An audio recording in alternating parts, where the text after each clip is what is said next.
so much. How are you, Mr. Steven? Hi, Nando. How are you? It's good to be chatting with you. It's such an honor. Thank you so much. Thank you, my friend. We're starting another Wikimetal Happy Hour with a very special guest, the legendary singer-songwriter, a great guitarist, activist, actor, record company owner, a radio host. How many hours does your day have? Just trying to stay busy, stay out of trouble. You're a humble man. You everything you do great. How's that? Well, you have to make a point of it, you know. Greatness, chasing greatness has been my whole life. You try and seek it out. You try and support it when you find it. You try and create it when you can. But I just why bother with life if you're going to be drowning in mediocrity? You might as well go for it, right? Go for greatness. And you're lucky. You've also been surrounded by very talented people all your life. I suppose does luck play a very important role in your life? Do you believe in luck? Well, for sure, we are the luckiest generation. I can tell you that. My generation, more than any other, had a wonderful infrastructure in place to support rock and roll. We had dozens of places to play when I was in high school. We had just a wonderful era of rock. The rock era itself was at its peak, during our years. So, we had nothing but great music growing up all around us, the greatest music ever made. That's why I refer to the 60s as a renaissance, because it really was, and right into the 70s and right into the 80s, really. So we were certainly the luckiest generation. And yeah, I mean, I grew up with Bruce Springsteen. I mean, we didn't know he was going to be a big star at the time, but that was it was lucky to know him. But we kind of worked together and collaborated on many things. I was lucky to work with David Chase on Sopranos. Nobody thought the Sopranos would be anything special. When we started, simply the greatest TV series of all time. but we didn't know that when we started it, though. You're just doing the best you can do and going by instinct. And yeah, you're trying to surround yourself with good people that you feel good about. And then destiny takes over. And I suppose the great energy that you bring with you, being a nice person and having a positive way of seeing things also helps to achieve, this greatness that you mentioned, right? Well, it also it helps the longevity, because I don't work with people I don't like. You know what I mean? I never really did, and I never really had to. I was very lucky that way. I really the journey is as important to me as the destination. I don't look ahead and say, well, let's this is really going to be a lot of trouble now, but 6 months from now it's going to be great. I don't live life like that. I live life every day. Every day has to count for me. And I think greatness is a decision you make every day. Maybe every hour. You know what I mean? Are you doing something as well as you can? Are you learning something today? Are you teaching something today? We learn, we teach, and we practice our craft. That's the three things we do. And if we can do those three things every single day with people we like, then you're going to have some longevity in your life. And it's not going to be something that's very, very very, very disposable, and I don't believe in that. I believe in forever. I believe in, things that last. So, when you grow up with those high standards that we grew up with, and you couldn't help it because it was all around you in this Renaissance period, the greatest art being made was also the most commercial. you know, which is happens every couple of 100 years, right? You know, that was our teenage years. We were right in the middle of this. So your standards got set very high. People always say, how can you still do, you know, these live shows and they're so great, you know? And I'm like, because it's never going to be as good as the Beatles to me. You know, it's never going to be as good as the Rolling Stones that I grew up seeing. You know, I saw the Beatles live. I saw the Rolling Stones with Brian Jones. You know, I mean, I saw the Who with Keith Moon. You know, I saw Jeff Beck with Rod Stewart. You know, we're never going to be that good. You know, so Sam and Dave. You know, and so in our minds, you know, we're never going to quite reach there. So you keep the energy going, and you're still trying to achieve that greatness that we grew up with, you know. Well, you've been humble again. I saw a 3-hour concert here in São Paulo not that long ago, when you played Bruce Springsteen here after Rock in Rio, and I have to tell you that was one of the best shows I ever seen. It was fantastic. It was a great experience.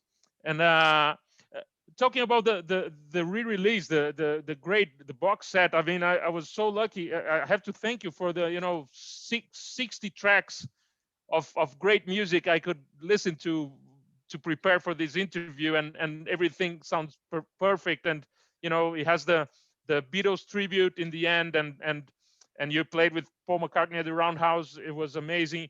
What would you say to 13-year-old little Steven watching the Ed Sullivan Show, that one day you'd be playing with Paul McCartney at the Roundhouse, you saw her standing there, or you'd be playing a gig at Cavern Club, and being friends with all these guys? I mean, that was a special moment in your life, right?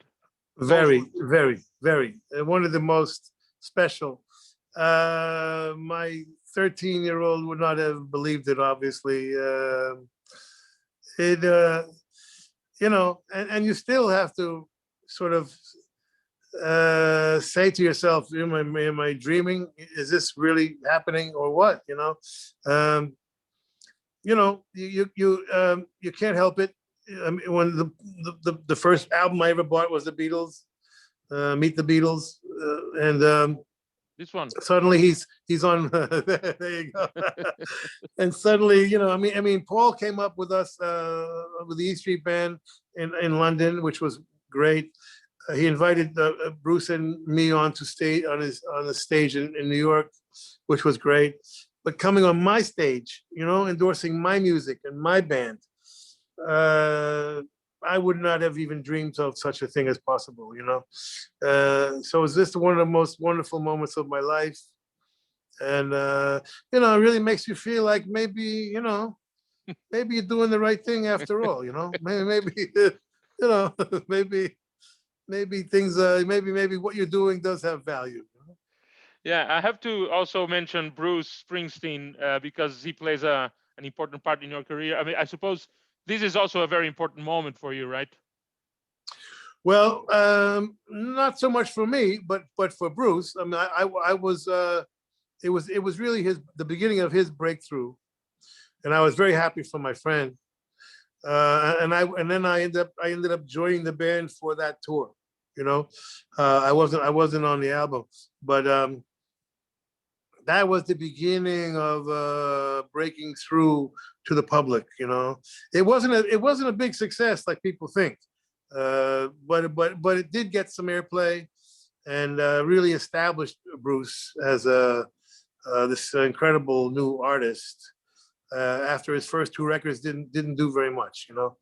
That was his 3rd album, and really got some attention because it was so phenomenal. I mean, the song Born to Run alone, one of the greatest records of all time, I think, and that just blew everybody's mind. Got into like I think the low 20s, maybe, wasn't a big hit, but and then even the album after that was a struggle, Darkness on the Edge of Town, for many reasons, and then we finally, yes, and then Bruce asked me to start producing the records with him And on then the river. this one came, right? Yes, and that was our first hit. That was our first hit. It's a fantastic photo, man. Yeah, I miss some of those guys. Yeah, I know. And also the documentary and the album you released with the E Street Band and Bruce.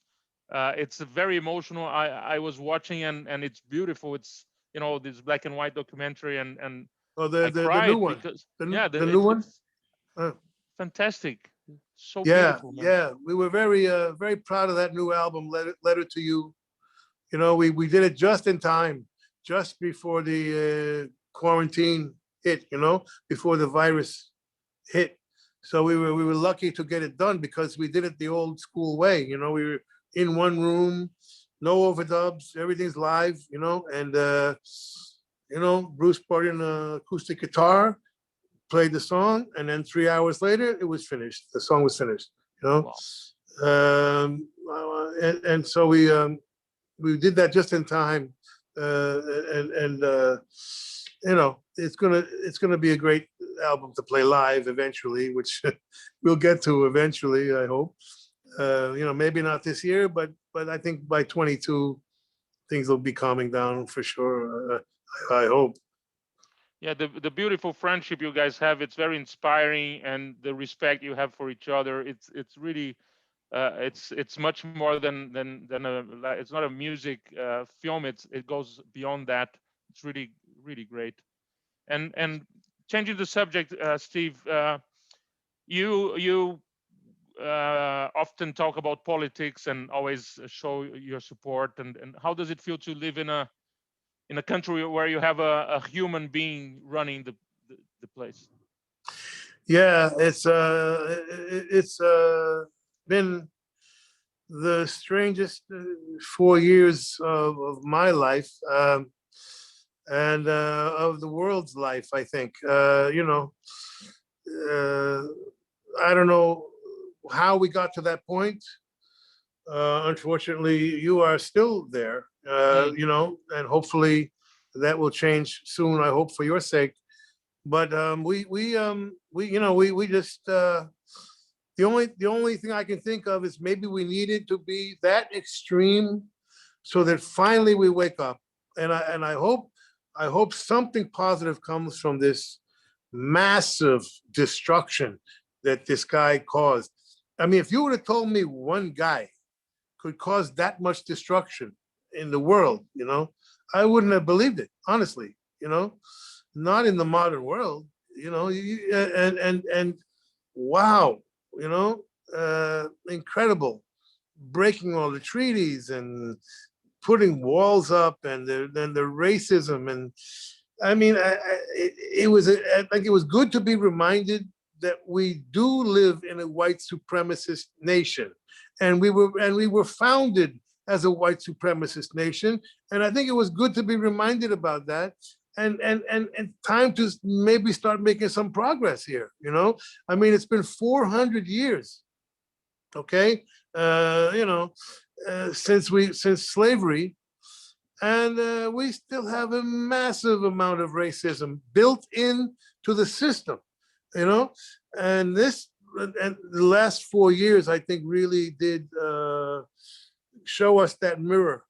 Look, you know, you can pretend you're somebody else, but here's who you really are. You know, you are a racist, white supremacist nation, and it's time to change.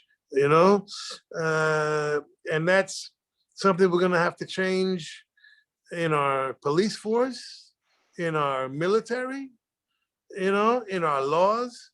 We got to get rid of gerrymandering. We have to get rid of the electoral college. We, you know, I hope we get rid of the filibuster. You know, we have to get rid of all of these tricks that the Republican Party have now played, now that the Republican Party has become the white supremacist party of America. And, you know, this has been coming for a while. You know, it didn't just happen with Trump. It's been coming, you know, certainly since Reagan, you know. But the fact is, we're fighting a war. There's a war going on. And what pisses me off and makes me the most upset is only one side is fighting this war, and that's the bad guys. You know, the good guys, they want to, you know, can't we be friends, and can't we be bipartisan, and can't we work together? And the bad guys are like, we want to, they're trying to kill us every opportunity they can, you know? So I'm hoping at some point, and it hasn't happened yet, I hope the good guys wake up and realize this is a war.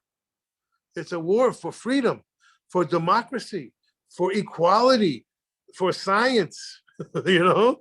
And Republicans don't believe in any of those things, okay? Yeah. Look at what's going on in Texas. This is exactly the Republican Party's philosophy, what's going on in Texas right now. No regulations. You know, we don't want to be told what to do, you know? No regulations. So you don't winterize the pipes, you know, and you don't worry about the people. Too bad. Let the people suffer as long as business succeeds, you know? This mentality's got to go. It's got to go. You know, it can't be business before humanity, you know? It cannot be white supremacist, you know, we need to establish equality in this country finally, you know, not only with blacks and Latinos, but with women, you know? So we have a religious extremism now in our country combined with the nationalism, which is a really bad combination when it comes to freedom and democracy and equality and science, okay? You combine nationalism, extremist nationalism with extremist religion, and you got what we have now in America, what we had the last 4 years, you know? And of course, these foolish Republicans had a chance to get rid of Trump once and for all and decided not to do it. So he's gonna be back. He's not going anywhere. He's doing a big speech on Sunday, and he's coming back, you know? He'll be running again in 4 years. And let's hope, you know, we have enough sense to keep him out of power again, because that'll be the end. If he gets back in, forget it. Now we will really have a physical civil war all over again, for sure, you know, which is what they want. They want, you know, and the fact is our civil war from 1860 has never ended. That's the real truth, man, you know? It's not over. And the South didn't lose. They've been just quiet. They've been quietly, you know, winning the whole time, right up until right now, you know? And that mentality of white supremacy is alive and well in the Republican Party, and they need to be voted out completely in the local state houses, the local mayors, the local governors, you know, Congress. The entire party needs to be eliminated, and until they are, we're going to have this incredible fight against our own American ideals, you know, that we are very proud of. But, you know, the founders were not perfect, you know, but they had a lot of good ideas, and we now have to make those ideas become real, you know, and get rid of the flaws. And the flaws have to do with white supremacy. It has to go, you know. Yeah, we're going through a very difficult period, moment here in history in Brazil, as you know, and it's very painful, and we hope that this happens one day. Can music play a more important role in this situation? I mean, you've been involved in this fantastic project in the 80s, music against apartheid and Sun Yes. City, and yes. How can you do more for us to help us? Well, I mean, that was it was lucky we did it then. I don't think you could do that now. Things are very different now. But we were able to do that then and unify the world against the South African government. And we had a very, very rare, complete victory. We brought the government down. We got Mandela out of jail. And, you know, you're not going to see that kind of success very often, you know. It was a longer discussion than we can have right now, but it had been coming since the United Nations was formed in the 40s, you know. There had been a an anti-apartheid sort of movement coming, and we just kicked it into high gear with our project Sun City, you know, and finally we won. We won that battle. Now everybody is too desperately trying to survive to become unified, you know, and that's what the authoritarian regimes like. That's what the you know, the bad guys like the people to be distracted enough that they don't think about the government, you know, that they can be manipulated by the government. That's what the bad guys like, and they want to keep you as much as in poverty as they can, and they want you fighting each other, you know. The truth of the matter is, this is going on worldwide. I just toured the world for 3 years, and I know what's going on. What's going on is everybody is disappointed. Everybody is disappointed with their lives. They're working harder than ever, and they're not getting ahead. They're working 2 jobs, and they're not getting ahead, and they can barely make ends meet. Okay, so they're disappointed with their lives, and these guys come along, and they say, "Don't worry, it's not your fault. It's the black guy's fault. It's the immigrants' fault. You know, you're disappointed with your life because of them, you know?" And of course, everybody buys that bullshit. Everybody buys those lies, you know, because they want to feel better about themselves. That's what's going on worldwide. And if it's not some demagogue, you know, blaming the immigrants, it's some religious extremist saying it's the other religion that's the problem, you know, and that's going on everywhere right now. It's horrifying. The whole planet, you know, has got to start to turn here, because we're going backwards. The first time in my life since World War II, really, you know, we've been kind of on a trajectory heading towards a unified world, you know, more treaties, more walls coming down, you know, the borders are, you know, disappearing a little bit, you know, positive things have been happening slowly, but gradually. And now the last 4 or 5 years, forget it. All that has stopped, and we're going backwards. So we got to turn things back around, and that's going to take a lot of work, you know, from the good guys. But the first thing that has to happen is we have to recognize that there's a war going on. You know, we can't have a war going on with only the bad guys fighting it. We need tough, good guys, you know, and I don't see a lot of them, you know. The good guys are too nice. That's why they're the good guys, right? We need some tough, good guys here to stand up to these bad guys, you know, and that's what it's going to take to turn this thing around. Well, I have to let you go, unfortunately, but it was really nice chatting with you. I have to say thank you once again for your fantastic music and for your fantastic career. You have available on all streaming platforms the Soulfire, the extended edition with the tribute to the Beatles, Mecca, and so many other soul classics and the Disciples of Soul, your band. And I mean, thank you so much for the music, man. Music can save us. It's our only relief. It's the only way we can get away from all this craziness and the pandemic and the politics and stuff. And we have to be hopeful. Yes, and I never really answered your question, but the answer is yes. It can inspire you and motivate you to get through the day. You don't have to have a big Sun City project necessarily, you know, for music to be important and to change things. It can change individuals, and that's where change begins. The change in the individuals, and it can motivate the individual and inspire the individual to then organize and get things done. So music can still do that very effectively. Thank you so much, Mr. Steven Van Zandt, also known as Little Steven, legendary guitarist, songwriter, singer, band leader, bandmate. Oh, and one more thing. You were involved with hard rock, right? Yeah. You have to get, in my Rock and Roll Rebel package, there's a box. There's an album called Born Again Savage. It's the only hard rock record I've ever done. I did one 60s hard rock record, okay? Fantastic. It's me, it's Adam Clayton from U2 on bass, and Jason Bonham, John Bonham's son on drums. And it's the hard rock record I wanted to make in the 60s, but I wasn't capable of. So I made it, in the 90s. But get a hold of that for your audience. They're gonna like that album. Born Again Savage, it's called. We love everything you do, man. And I really, really hope to see you in person one day. Thank you so much for your words. It's a moment of so much wisdom and wisdom. And thank you so much, man. It was a pleasure to chat with you. Great talking to you, my friend. I hope to see you soon. Peace.